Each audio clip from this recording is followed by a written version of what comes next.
जो हम पे गुजरी है, जो आप पे गुजरती तो आप गुजर ही जाते। Nothing change but everything change. मुबारक हो कि आप डीएम साहब हो गए हैं। और तो शायद मुझे लगता है कि उस पेपर से भी हार्ड पेपर आज का रहा है। जब मेरी मम्मी को खबर मिली तो वो तुरंत से ही बर्तन साफ़ कर रही थी, तो उनके पास फ़ोन आया और वो वैसे ही उन्हीं कपड़ों में सीधा उन्होंने बस अपना वॉलेट उठाया और फ़ोन उठाया। और स्टार्टिंग में अगर 15 से 20 का भी अगर रहता है तो आप ये मान के चलिए कि आपका प्रिपरेशन अब इस काबिल है कि आप आईएएस बन सकते हैं। 4 लाइन कीजिए, इस पर ABCD।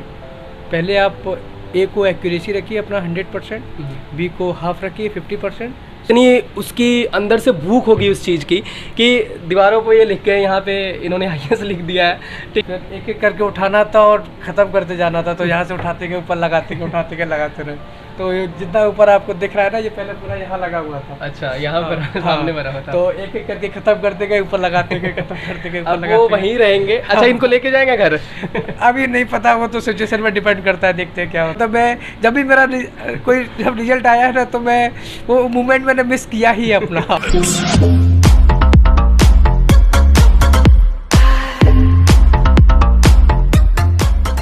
नमस्कार दोस्तों, स्वागत है आपका हमारे YouTube चैनल पे। तो आज हम जिस शख्स के साथ बैठे हैं उनको मुझे नहीं लगता कि किसी इंट्रोडक्शन की ज़रूरत है, क्योंकि इन्होंने अपनी मेहनत के से इतना नाम कर लिया है कि किसी भी रिपोर्टर को या कोई भी अगर YouTube से आता है या कोई भी वीडियो बनाता है तो उनको इनकी इंट्रोडक्शन देने की ज़रूरत है।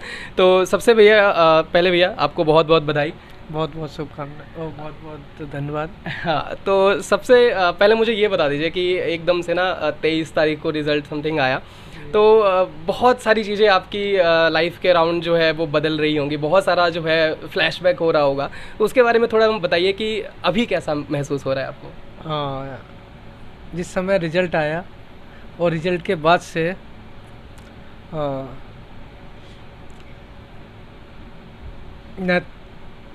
Nothing change but everything change. तो बड़ी कमाल की बात कही है। अभी जो है आप जान ही रहे हैं कि मैं कितना खुश हूँ। और जिस समय रिजल्ट आने के बाद से तो मानो कि सब कुछ बदल सा ही गया है। और मुझे बहुत खुशी है कि मैंने अपने जेएनयू का नाम रोशन किया है, अपने देश का नाम रोशन किया, अपने प्रदेश का नाम रोशन किया है, अपनी मेरी कुरावली कस्बा का नाम मैंने रोशन किया है। और गांव मेरा घरनाजपुर है, मैंने उसका नाम रोशन किया है। मेरे गांव वाले इतना खुश हैं कि मैं बता नहीं सकता। और सिर्फ गांव वाले नहीं, बाकी मेरे पास बहुत जगह से कॉल्स आए हैं। तो एक कॉल मेरे पास परसों ही आया। तो पर्सन में डिसेबिलिटी थे, तो उन्होंने मुझे कॉल किया और बोला कि भैया मैं इस जगह से बोल रहा हूँ, मुझे गांव का नाम ध्यान नहीं आ रहा, शायद उन्होंने कुछ नाम और एड्रेस बताया था, वो मैं ध्यान नहीं। उन्होंने बोले कि भैया मैं पर्सन में डिसेबिलिटी हूँ और मेरी छोटी सी दुकान है और मैं उसी पर बैठता हूँ। तो जनरली मेरी दुकान भी नहीं इतना चलती थी और लोग भी हैं मुझे उस सम्मान की नज़र से नहीं देखते थे।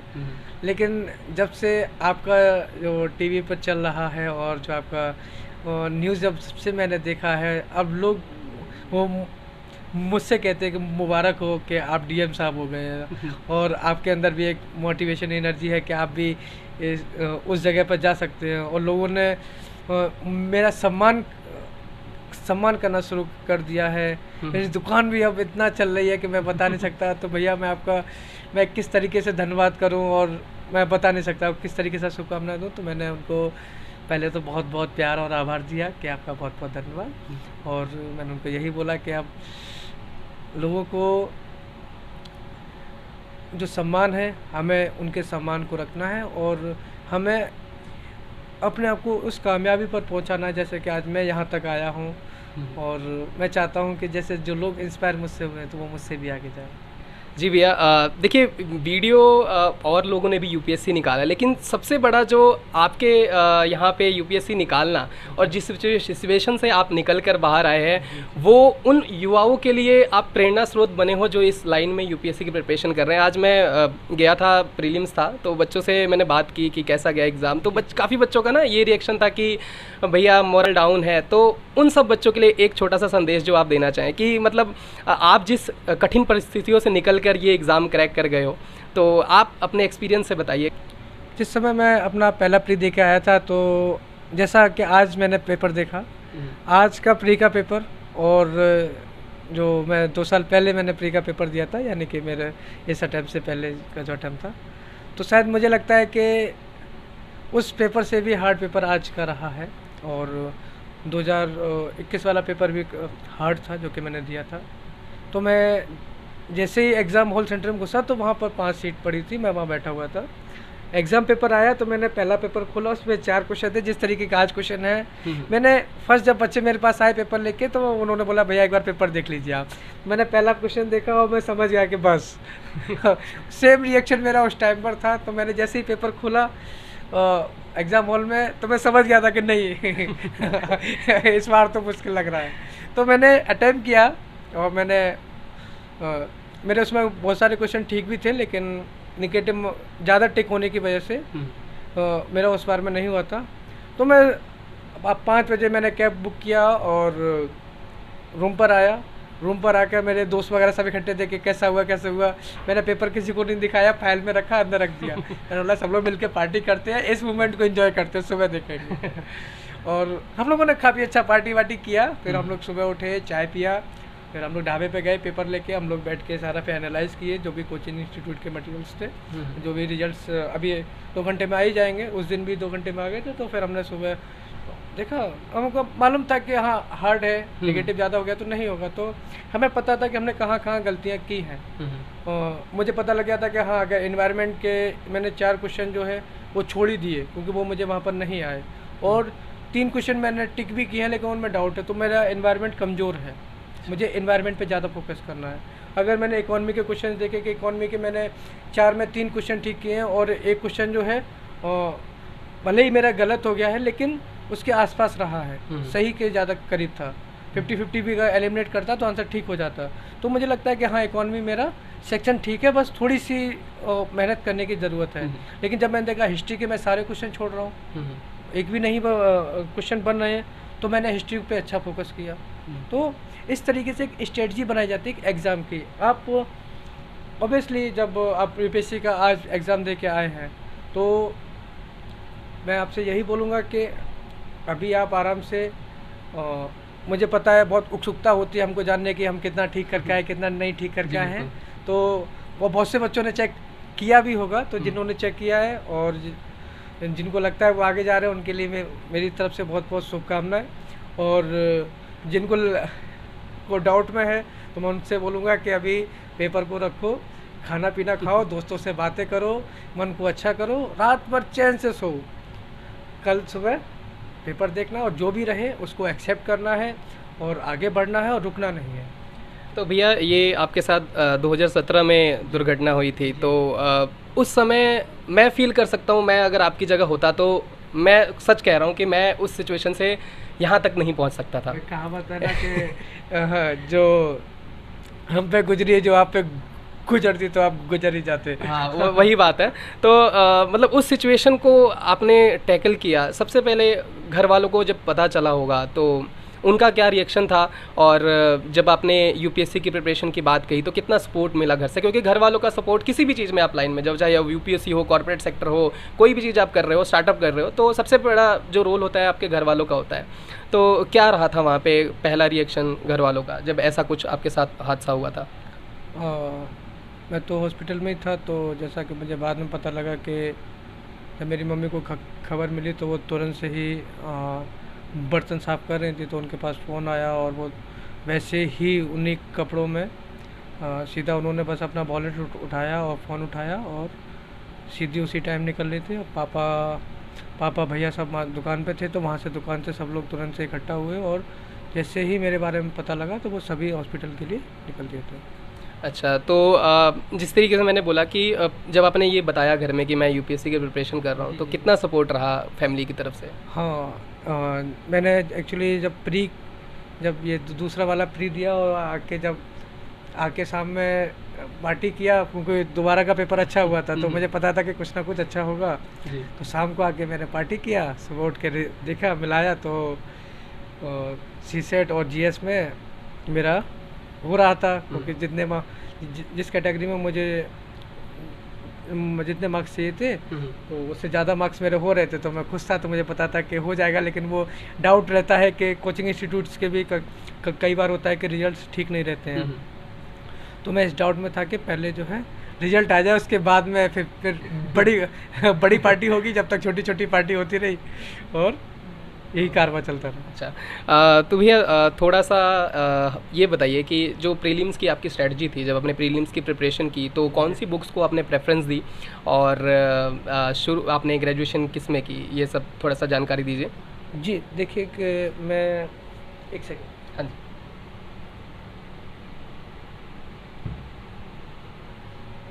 2018 में मैं JNU आया हूँ और JNU मेरा रशियन लैंग्वेज में मेरा सिलेक्शन हुआ है। और यहाँ पे मेरा 5 ईयर का कोर्स था, ये BA और MA इंटीग्रेटेड था।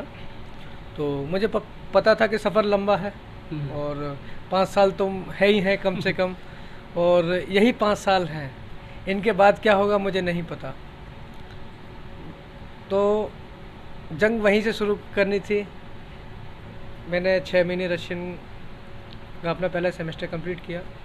उसके बाद में फिर मैंने लाइब्रेरी जाना शुरू किया। 2019 में मैंने लाइब्रेरी जाना शुरू कर दिया था और UPSC की प्रिपरेशन मैंने वहीं से शुरू की। और रशियन और UPSC दोनों को साथ में लेके मैं चला हूँ, और आज उसका परिणाम ये है कि मेरा रशियन लैंग्वेज में मेरा GRF कंप्लीट हो गया है और UPSC तो मेरा क्लियर हो ही गया है। तो कोई स्पेशल प्रीलिम्स को लेकर खास तौर पे आप कोई स्पेशल स्ट्रेटजी रही, क्योंकि पहली बार आपने दिया वो क्लियर नहीं हुआ, तो दूसरी बार आपने कुछ अलग तरीका से कुछ किया, कुछ खास चीज़ों का ध्यान रखा? जी जी जी, प्रीलिम्स का स्ट्रेटजी जो है मेरा, पहली बार जब मैं प्री दे के आया तो मेरा जब नहीं हुआ तो मेरे एक सीनियर हैं, उन्होंने मुझे गाइड किया कि इस बार जो है जब तक, क्योंकि टाइम 1 साल का था, क्योंकि नेक्स्ट ईयर प्री देना था। तो मेरे एक सर हैं, तो हमने उनसे डिस्कस किया कि अब सर आप बताइए कि किस तरीके से क्या स्ट्रेटजी बनाई जाए। तो हम लोगों ने एक 4-5 लोगों ने मिलकर एक स्ट्रेटजी बनाई कि हम किस स्ट्रेटजी को फॉलो करेंगे। तो दिल्ली का न्यूज़पेपर द हिंदू मैंने कंटिन्यूसली फॉलो किया, क्योंकि और जब आप प्री की तैयारी करते हैं तो आप जो है हेडलाइंस को देखते रहिए, क्योंकि वही ज़्यादा ज़रूरी होती है न्यूज़पेपर की। तो हेडलाइंस को देखिए, और NCERT तो आपको पढ़नी ही पढ़नी है। NCERT आपको 6 to 12 तो मैं बोलूँगा कि कोई मत छोड़िए, और कम से कम 2 बार आप उसको NCERT को कंप्लीट करिए ही करिए। देन NCERT के बाद में फिर आपके एरिया ऑफ इंटरेस्ट पे डिपेंड करता है कि आप का किस सब्जेक्ट में, जैसा कि मैंने स्टार्टिंग में ही आपको बताया कि इकोनॉमी में कितना आप कमज़ोर हैं, कितना मजबूत है, या फिर इन्वायरमेंट में कैसा आपका है, तो उन सब्जेक्ट पे पहले फोकस करिए। तो मेरे सीनियर ने यही बताया कि मुझे पहले उन सब्जेक्ट पे फोकस करना है।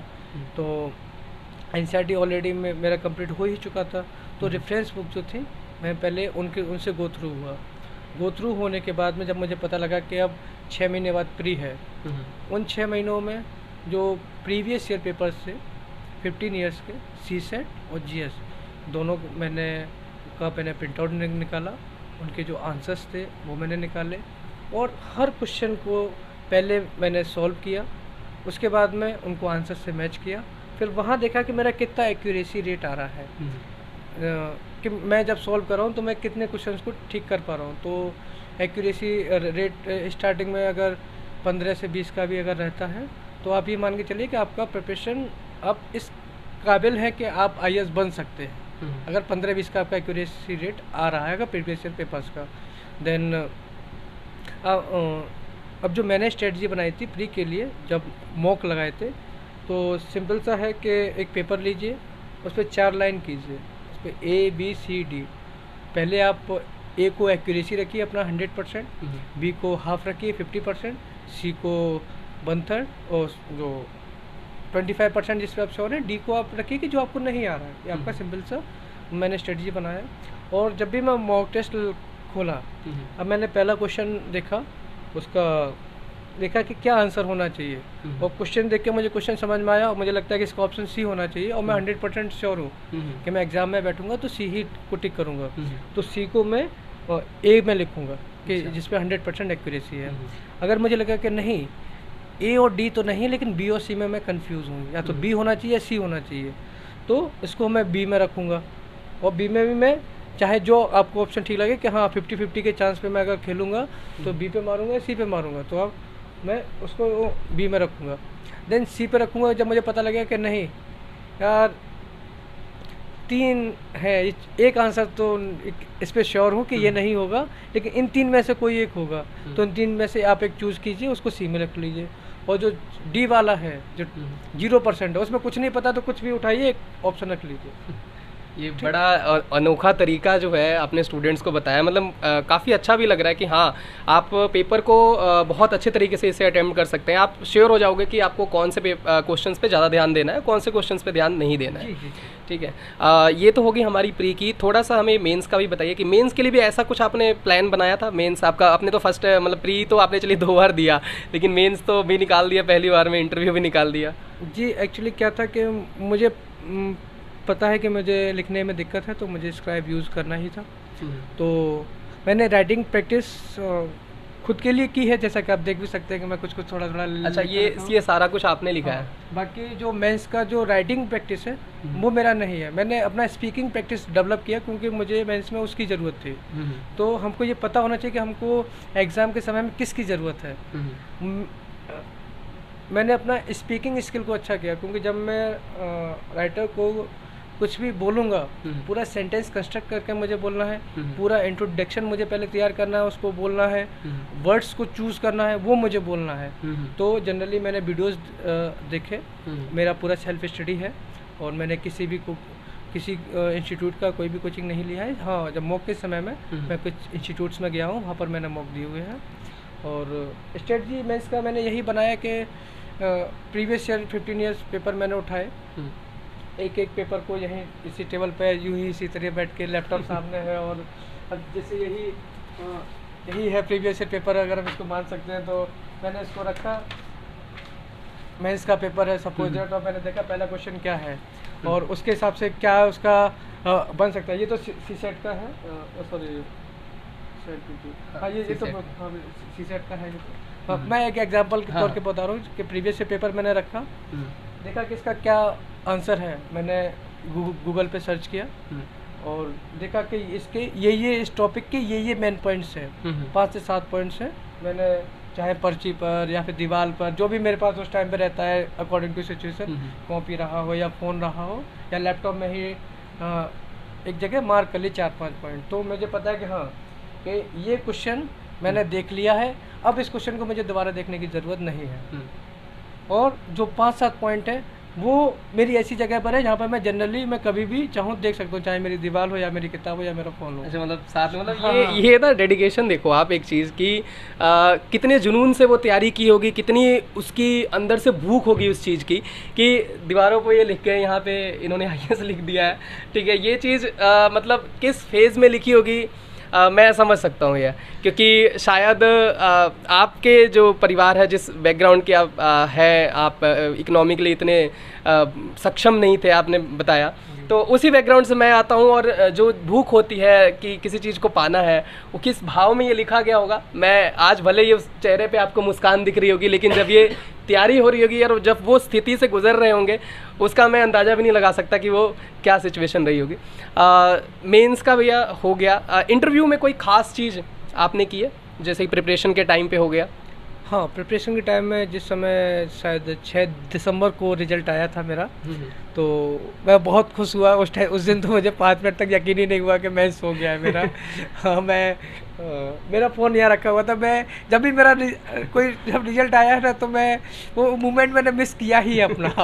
खासतौर पे जो मैं अभी वाला है। हाँ, तो मेरा मेंस का रिजल्ट आया, उस समय मेरा फ़ोन रखा था, मैं फ्रेश होने के लिए गया हुआ था। वापस आया था तो 2-3 कॉल आ चुके थे, तो मैंने फ़ोन उठाया, देखा तो मेरे फ्रेंड ने बोला कि रिजल्ट आ गया, चेक करो। तो उसने मतलब बोला कि मैंने चेक कर लिया है, सीधा सा कॉन्ग्रेचुलेसन्स बोलते हुए वो फ़ोन किया कि बधाई हो अब इंटरव्यू देना है। तो फिर मैंने वो अपना चेक किया और फिर मुझे यकीन नहीं हुआ, 5 मिनट तक तो मैं आँखें बंद करके बैठ गया। मैंने बोला अरे यार अब तो हो गया। मैंने अपने भोलेनाथ को बहुत बहुत धन्यवाद किया और मैंने मम्मी को फ़ोन किया, उनको बताया कि मेंस की परीक्षा पास हो गई है और अब इंटरव्यू के लिए करना है। मम्मी मेरी बहुत खुश हुई और उन्होंने तो पता नहीं कहाँ कहाँ मन्नत मांग के रखी हुई है कि ये जाएंगे, वो जाएंगे, ये करना है, वो करना है, और मेरी मम्मी बहुत खुश है। देखिए, जिस हालात को आपकी मम्मी ने, मैं एक माँ के उस दुख को नहीं महसूस कर पाऊंगा जिस हालात से उन्होंने देखा होगा। वो असली में आपसे मेरे ख्याल से ज़्यादा वो खुश होंगी उस मूवमेंट के लिए, आपके मम्मी, आपके पापा, भाई बहन। ठीक है, मुझे लगता है कि उनकी जो खुशी है वो अनइमेजिनेबल है, कोई इस दुनिया का शख्स जो है उसे महसूस भी नहीं कर सकता। जी जी जी। तो एक कोई वाक़या हुआ हो मेंस में या पूरे इस यूपीएससी प्रिपरेशन में, आपसे कुछ अजीब सा या कुछ अलग सा सवाल पूछा गया हो या कुछ अलग सा मूवमेंट हुआ हो जो आपको हमेशा ज़िंदगी भर याद रहेगा? ये यूपीएससी के इंटरव्यू में या फिर इंटरव्यू में या फिर पूरा ओवरऑल, जब भी कभी कुछ मतलब ऐसा मोमेंट हो जो आपको हमेशा याद रहेगा? जी, मोमेंट तो मेरी लाइफ के ऐसे हैं कि सभी मुझे याद है। हाँ, वो तो बिल्कुल रहेगा ही रहेगा। इंटरव्यू की प्रिपरेशन के दौरान जब मेरा मेंस का रिजल्ट आया तो मुझे इंटरव्यू के लिए प्रिपेयर करना था, तो पता नहीं था कि कब आएगा लिस्ट और कब मुझे इंटरव्यू के लिए जाना है। तो हम लोगों ने उसी दिन और शाम में बैठ के एक स्ट्रेटजी बनाई कि इंटरव्यू की तैयारी किस तरीके से करनी है। तो मैंने, मेरे सीनियर्स ने, मेरे फ्रेंड ने मिलके, 5-7 लोगों ने, हमने मिलके एक पूरा स्ट्रेटजी बनाया कि अब जो है मोस्टली हम लोग जो 3 न्यूज़पेपर को हम लोग यूज़ करेंगे, जिसमें एक न्यूज़पेपर को मैं कंटिन्यूसली फॉलो करूँगा खुद से, बाकी के 2 न्यूज़पेपर हैं जो मेरे पीयर ग्रुप्स हैं वो लोग फॉलो करेंगे। ठीक है, और जो भी उसमें न्यूज़ रहेगा, जो मेन हाईलाइटेड न्यूज़ रहेगा, हम उसको डिस्कस करेंगे डेली। और मेरा मीडियम इंग्लिश है और इंग्लिश मेरा थोड़ा सा एक फ्लुएंटली मैं मतलब बोलने से पहले हिचकिचाता था, लेकिन हम लोगों ने एक स्ट्रेटजी बनाया। हमने ऑनलाइन भी इंग्लिश के कुछ लेक्चर्स मैंने अटेंड किए हैं, कुछ बुक्स मैंने मंगाए जो कि स्पेशली फॉर स्पीकिंग रहते हैं, मैंने उनको देखा। साथ ही साथ जो मेरे नोट्स थे, जो पॉइंट्स मैंने जहाँ भी बनाए थे, वो सारे मैंने कलेक्ट करके टेबल पर यहाँ लगाए इस तरीके से, और फिर एक एक करके उठाना था और ख़त्म करते जाना था। तो यहाँ से उठाते गए, ऊपर लगाते गए, उठाते गए, लगाते रहे। तो ये जितना ऊपर आपको दिख रहा है ना, ये पहले पूरा यहाँ लगा हुआ था। अच्छा, यहाँ पर सामने बना हुआ था। तो एक एक करके ख़त्म करते गए, ऊपर लगाते गए, ख़त्म करते गए, ऊपर लगाते वो वहीं रहेंगे। अच्छा, इनको लेके जाएंगे घर? अभी नहीं पता, वो तो सिचुएशन में डिपेंड करता है, देखते हैं क्या होता है। बहुत सारी किताबें, मतलब असली दोस्त तो यही बन गए होंगे आपकी किताबें ही। तो उन्होंने दोस्ती निभाई है ना। ये तो है कि ज़िंदगी में ऐसा दोस्त होना चाहिए जो जब तक आपका मुकाम हासिल ना हो तब तक साथ ना छोड़े, भले वो आपकी किताबें हो या एक असल में सच्चा मित्र हो जो आपके साथ रह रहे हो।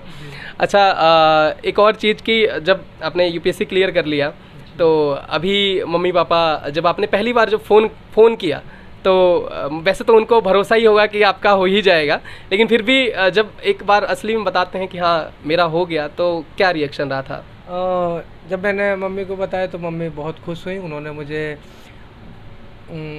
बोला कि मैं भगवान को बहुत शुक्रिया अदा करती हूँ और तुम भी भगवान का बहुत शुक्रिया अदा करना। और वो बहुत खुश हुए, उन्होंने मुझे बहुत आशीर्वाद दिए, उन्होंने मुझे लंबी उम्र के आशीर्वाद दिए। और माँ के आशीर्वाद तो आप जानते ही हैं, मेरे पापा भी बहुत खुश हुए और सब बहुत बहुत खुश है। अच्छा, एक चीज़ भी है कि जैसे कि मैनिफेस्टेशन में आप बिलीव करते हैं कि चीज़ें सोचना बड़ी बड़ी कि ये ऐसी हो जाएंगी, ऐसे मैनिफेस्टेशन में बिलीव करते हैं आप? हाँ, देखो क्या होता है ना, जब हम जब खुद से बातें करते हैं तो हम बहुत कुछ सोच लेते हैं, और अगर शायद ये जो सोचने की जो क्षमता है जो कि हमको हमारे दूसरों से बेहतर बनाती है। मैं एक स्पीसीज़ में बात कर रहा हूँ जो कि ह्यूमन स्पीसीज़ है, जो कि सोच सकती है। शायद यही इसी सोचने की क्षमता ने हमको आज इतना बेहतर बनाया है, हमको इंसान बनाया है, जो कि हम कहते हैं कि हाँ हम इंसान हैं। तो मैं भी हूँ, मैं भी बहुत कुछ सोचने पे बिलीव रखता हूँ और मुझे भरोसा भी रहता है कि हाँ, कि अगर जितना मैं सोच सकता हूँ उतना तो मैं कर ही सकता हूँ। तो यही है सर। ठीक है, ये पूरी जर्नी थी इनकी और काफ़ी कुछ मुझे आशा है कि स्टूडेंट्स को जानने को भी मिलेगा। जब भैया एक रिक्वेस्ट है, जब आप अपनी लवासना से सारा कंप्लीट करके आओगे तो जब आप अधिकारी बन जाओगे तो एक बार जरूर आपसे फिर से मिलेंगे, ठीक है। और उस वक्त का जो एक एक्सपीरियंस होगा वो भी बहुत अलग होगा, अभी तो है ही है। और कुछ उसके आगे की प्लान्स हैं, कुछ तैयारियां हैं कि क्या अभी करना है, और घर कब जा रहे हैं? घर में 20 जून के बाद जा रहा हूँ, और मेरी तैयारियाँ यही है कि पहले तो घर जाना है, माँ बाप से मिलना है, अपने गांव वालों से मिलना है, प्रदेश वालों से मिलना है, सभी मेरा इंतज़ार कर रहे हैं। फिर लवासना जाएंगे, वहाँ ट्रेनिंग होगी 2 साल की, फिर पोस्टिंग में आएंगे, और उसके बाद में मैं ओलंपिक्स में आगे पैरा ओलंपिक्स में जाना चाहता हूँ। और मेरा मैराथन दौड़ने का मेरा मतलब एक सपना सा है कि मैं मैराथन में उन हज़ारों की भीड़ में पैरा ओलंपिक्स में दौड़ूं। और मेरा व्हील चेयर बास्केटबॉल खेलने का मेरा एक सपना है, और मेरा कार रेसिंग का भी सपना है कि मैं कार रेसिंग में भी जाऊं, और स्विमिंग का मेरे मतलब बहुत सारे मतलब अभी गोल्स हैं। तो मैं धीमे धीमे मतलब ऐसा नहीं है कि एक चीज़ आपकी अचीव हो गई है तो वहीं पे आप बैठो कि ठीक है ज़िंदगी में ये चीज़ मिल गई है। एस्पिरेशन हमेशा ख़त्म नहीं होना चाहिए, आपकी चीज़ों के बारे में सोचो कि मुझे करना है। और आपने ये जो 2-3 चीज़ें बताई हैं, पैरा ओलंपिक्स में जाना है, ये दर्शाता है कि आप खुद में कैसे इंसान हो गए और किस सेट ऑफ माइंड से आप जो है चीज़ें कर रहे हो। और यही मेरे ख्याल से एक रीज़न रहा कि आपने इतने अच्छे तरीके से जो है यूपीएससी का एग्ज़ाम क्लियर भी किया, और मुझे भी बहुत कुछ सीखने को मिल रहा है। इवन कि आप जैसे जितने भी एस्पिरेंट्स हैं जो तैयारी कर रहे हैं उनको भी बहुत कुछ सीखने को मिला है। तो एक जो एंड में हमारे जितने भी मुखर्जी नगर या इंडिया में रहने वाले स्टूडेंट जो प्रिपरेशन कर रहे हैं उनको एक संदेश दे दीजिए। मैं इंटरव्यू की प्रिपरेशन के लिए मुखर्जी नगर करीब 4 से 5 बार गया हूँ। मैं जब पहली बार मुखर्जी नगर गया तो मेरे लिए बहुत एक्सपीरियंस था कि मैं फर्स्ट टाइम, जब मैं आपको बताऊं, जब मैं मुखर्जी नगर में घुसा तो लोग बोलते हैं ना कि आईएएस फैक्ट्री मुखर्जी नगर तो मुझे सच में एक बहुत अच्छा महसूस हुआ जब वहाँ पे देखा कि स्टूडेंट्स है काफ़ी डेडिकेटेड है। कोई देखा मैंने बुक्स लेके जा रहा है, कोई फ़ोन पे बात कर रहा है अपनी गर्लफ्रेंड से कि हाँ इस बार तो हो ही जाएगा, तो शादी पक्की है मैंने लिटरली सुना है अपने कानों से। मैं अपने भैया के साथ में गया था तो मैंने अपने भैया को ही बोला कि सुन रहे हैं तो वो मुखर्जी नगर का मेरा एक्सपीरियंस बहुत अच्छा रहा। मैं 2-3 इंस्टीट्यूट्स में मौके के लिए गया हूँ, लेकिन वहाँ का मुझे जो इंफ्रास्ट्रक्चर है जो कि ठीक है जब हमें उसकी ज़रूरत होती है, जब हम चीज़ें बनाते हैं, लेकिन मुझे लगता है कि दिल्ली में जो कोचिंग इंस्टीट्यूट्स हैं उनको हैंडीकैप फ्रेंडली होना चाहिए, क्योंकि जो एक हैंडीकैप फ्रेंडली इंफ्रास्ट्रक्चर है जो कि यूनिवर्सल इंफ्रास्ट्रक्चर जिसको हम बोलते हैं, तो वो एसेसबल सिर्फ पर्सन में डिजेबिलिटी के लिए नहीं है, वो हर किसी के लिए एसेसबल है। और जैसा कि यूपीएससी का एज लिमिट जो भी है, तो उस उम्र के लोग हैं, बहुत सारे जो गर्ल्स होते हैं, प्रेग्नेंट गर्ल्स भी होती है, तो उनका भी मन होता है कि मैं प्रिपरेशन करूँ, 1 साल बचा है तो मैं दे लूँ। अभी वैसे भी आज के समय में भारत का बच्चा जो है कि एक आईएएस बनना चाहता है, और मेरी तमन्ना है कि हर घर के अंदर एक सूरज हो और जो मुझसे भी ज़्यादा प्रकाश फैलाए और सभी के माँ बाप के चेहरे के ऊपर खुशियाँ लेकर आए। जी बहुत बहुत धन्यवाद भैया अपना कीमती समय देने के लिए। जितने हम्बल आप हैं, मैं उम्मीद करता हूं कि जब आप अपना पद संभालेंगे इसी तरीके से हम्बल रहेंगे और लोगों की जो सेवा है, क्योंकि आप जैसे अधिकारियों की इस देश को भी ज़रूरत है। और मुझे बहुत उम्मीदें हैं कि एक सक्सेसफुल जो बात करते हैं अधिकारी की वो आप बनकर निकलेंगे। वो डेफिनेटली आपने अभी तक जो किया है वो बहुत अपने आप में एक इतिहास रचने का काम जो है आपने किया है। आगे भी इसी तरीके से आपसे मुलाकात होगी अब 2 साल बाद। तो बहुत बहुत शुक्रिया, धन्यवाद। बहुत बहुत धन्यवाद आपका। और आज जो भी रिजल्ट आया, मैं फिर से कह रहा हूँ, मैं सच में 2-3 बच्चों से मिल भी चुका हूँ, तो बच्चे थोड़े से परेशान हैं, तो बिल्कुल परेशान मत हो, बस आराम से शाम को खाना खाओ, दोस्तों के साथ मूवी देखने जाओ और आराम से नींद लो, क्योंकि यही प्रेशर जो है वो हमें सिखाता है कि आगे आपको क्या बनना है। जब आप ये प्रेशर को झेलना सीख जाएंगे तो मुझे उम्मीद है कि आप सच में एक अच्छे इंसान बनेंगे। आप जो भी बनेंगे, जो भी करेंगे, बहुत अच्छा करेंगे। जी बहुत बहुत है। तो यहीं ख़त्म करते हैं इस वीडियो को, और भी इसी तरीके की वीडियोस देखने के लिए हमारे चैनल को सब्सक्राइब करना ना भूलें। धन्यवाद।